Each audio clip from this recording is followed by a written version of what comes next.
നീ വീണ്ടും അതേ തെറ്റിലേക്ക് തന്നെ നടന്നു നീങ്ങുകയാണ്. എന്റെ കുട്ടി, ഒന്ന് നിൽക്കൂ.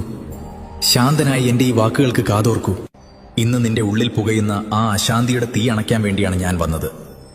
നീ നിന്റെ ചോദ്യങ്ങൾക്കുള്ള ഉത്തരം പുറം ലോകത്ത് തിരയുകയാണ്. എന്നാൽ സത്യം നിന്റെ ഉള്ളിൽ, നിന്റെ ഹൃദയത്തിന്റെ ആഴങ്ങളിൽ തന്നെ ഒളിഞ്ഞിരിപ്പുണ്ട്.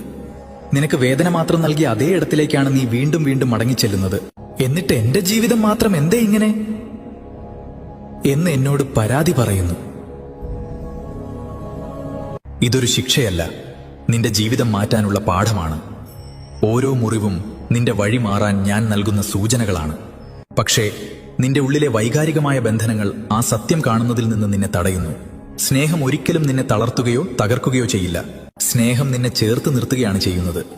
നിന്നെ വീണ്ടും വീണ്ടും കരയിക്കുന്നതും നിന്നിൽ നിന്ന് തന്നെ നിന്നെ അകറ്റുന്നതും സ്നേഹമല്ല, അത് നിന്റെ പരീക്ഷയാണ്.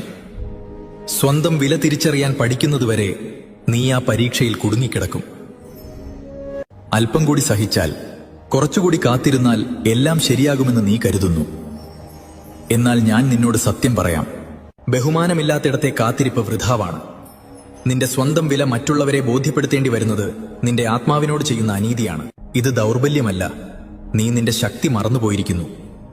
മറ്റുള്ളവരുടെ സന്തോഷത്തിനായി നീ നിന്നെ തന്നെ ഇല്ലാതാക്കുകയാണ്. നീ അപൂർണനല്ല, നീ സമ്പൂർണനാണ്. നിനക്കുള്ളത് നിനക്ക് ലഭിക്കാൻ നിന്നെ തന്നെ നഷ്ടപ്പെടുത്തേണ്ട ആവശ്യമില്ല. യഥാർത്ഥ ബന്ധം നിനക്ക് നൽകുന്നത് സമാധാനമാണ്, സംഘർഷമല്ല. അവിടെ നിനക്ക് നിന്റെ ആത്മാർത്ഥത തെളിയിക്കേണ്ടി വരില്ല. പകരം നിനക്ക് നീ ആയിരിക്കാൻ സാധിക്കും. വിധി എന്ന് കരുതി നീ മുറുകെ പിടിച്ചിരിക്കുന്ന ആ വേദനയെ ഉപേക്ഷിക്കാനുള്ള സമയം അതിക്രമിച്ചിരിക്കുന്നു. ഉപേക്ഷിക്കാൻ എളുപ്പമല്ലെന്ന് എനിക്കറിയാം. ഓർമ്മകളും പ്രതീക്ഷകളും നിന്നെ തടഞ്ഞേക്കാം. എന്നാൽ ഓർക്കുക, നിന്നെ ഉള്ളിൽ നിന്ന് തകർക്കുന്ന ഒന്നിനെ പിടിച്ചു നിൽക്കുന്നത് ഒരു തരം അടിമത്തമാണ്. നിന്നെ സ്വതന്ത്രനായി കാണാനാണ് ഞാൻ